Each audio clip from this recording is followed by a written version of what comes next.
So, you mentioned a lot of names of guys that you competed. You've been competing since 2001, adult black belt, all the way to 2018, and now coming back today. You've fought in, a who's who. Like, and whenever I look through your BJJ Heroes listing of all the guys, it's incredible because you're fighting in your first matches. You're fighting the creator of Half Guard Gordo, all the way to Roger, all the way to Jacare Galvão, to today's monsters, Felipe Pena and Buchecha. I think, in my opinion, probably the most memorable, the most exciting I've ever seen you, and the most, the time that I've ever seen you jump for joy in a victory had to be your win against Roger.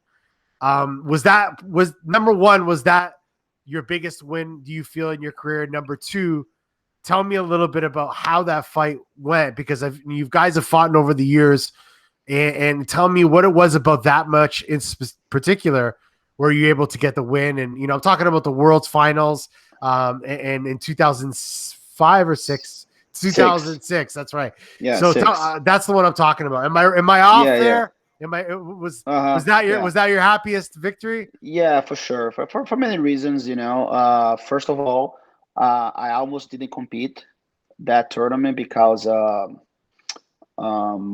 was doing my green card at the time, and I was doing the whole training camp without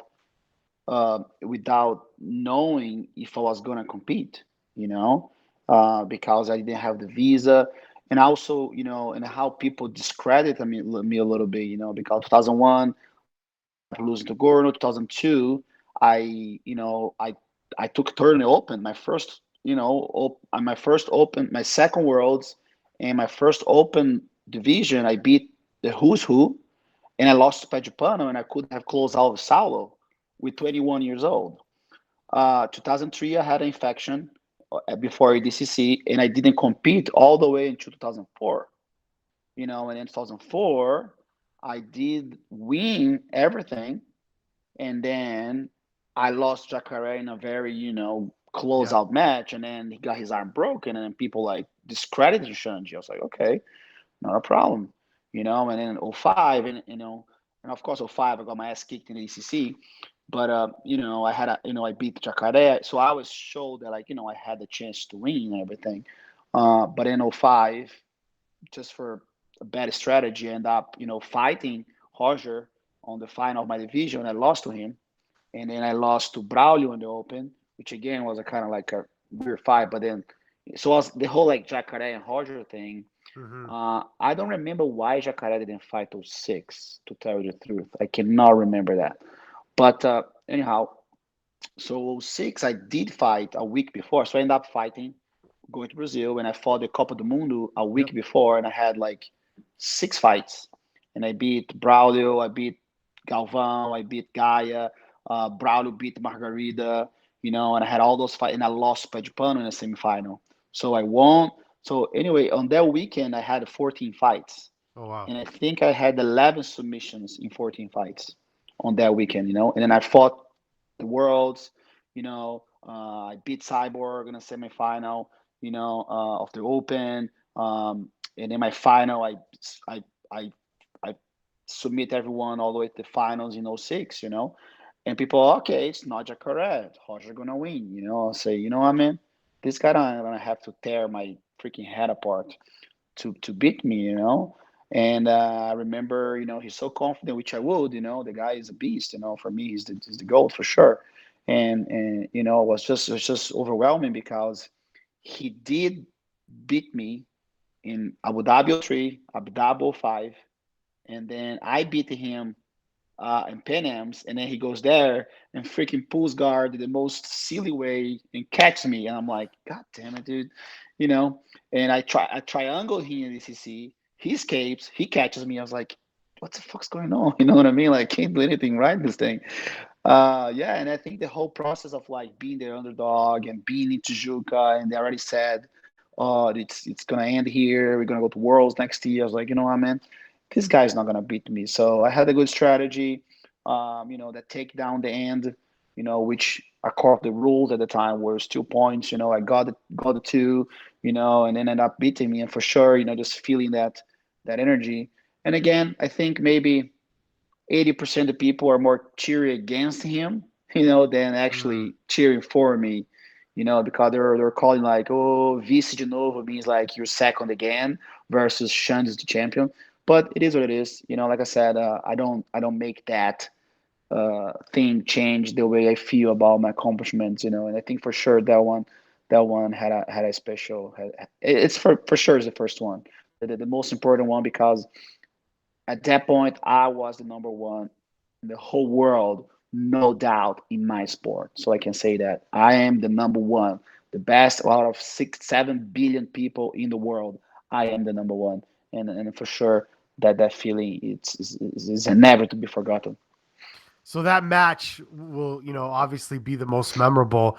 Would do you think that that actual tournament will go down as the one that you're most proud of in your career, or is there any other tournament that you feel was like like your biggest tournament win?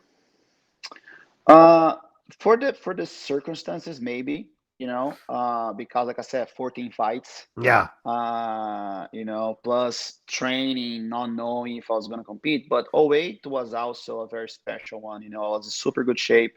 Uh, I haven't told that story to too many people. I think maybe I have told in maybe one or two interviews. I had a SI joint injury 2 weeks before 2008 Worlds, so I did not train. So I had a judo to no, I got hurt on like whatever a Friday. So then there's this one weekend, and then a whole week came by, and there was another weekend, and then the next weekend was World. So I don't know how timelines are. So pretty much 2 weeks before the World, I did not train. I had one training session before Worlds. That was when me and Bob Anderson were talking about the Duck Under, which become the Xande Guruma, and Hmm. that people don't know. So but I was in super good shape. I meditate a lot. I did a lot of breathing. I couldn't stand up. I couldn't take a shit properly because my back would hurt so much. Wow. I was laying down for 10 days. Wow. And I went there and I said, and I told him, I remember telling Fredson, say, Fredson, I don't think I can pull guard, man. I cannot do guard. I could not have people put pressure on me. Say, how am I supposed to fight? And he's like, "Hey man, just go for it." I ended up pulling guard on everyone. I beat like Gabriel Vela. I did submit to Vela, but he said I didn't tap. But I beat Braga Neto. I don't know. I beat Tarsis. I beat Alexandre de Souza. I don't know. I don't even know how many guys I beat that weekend. But yeah, I think out of 8 fights, I maybe submit six. Yeah, I only didn't submit Roger, Tarsis, and my final. Everyone else I Wow. submitted. And no, okay, I think it was 8 fights and four submissions. Yeah, and then of course, and then going to the final. Of course, everybody thought because Roger, oh, he just lost to Xande in 2006, and then '07 I lost to Romulo, and then '08 it's like, okay, this time he'll get Xande, and I was like, man, you're gonna have to tear my freaking head apart again. You know what I mean? So we go in. I get my takedowns in. I had a huge mistake. I stopped fighting. I'm into the end. He would have break my arm for sure. You know what I mean? If that last minute, last second arm lock was totally my fault. I was like, look to the time. My head's supposed to be here. I was looking to the time. It was just everything could go. I did everything wrong at that moment, just like the Lucas Leite final in 2015. I said, what am I doing? You know what I mean? But yeah, man, it just also, hearing the Gracie Barra guys and chanting a bunch of disrespect and things, it just made. I think that one made out. It's a conjunction, but for sure, '06 was great. '08 was more like, okay, guys, there's no doubt, and then yeah, then here you go.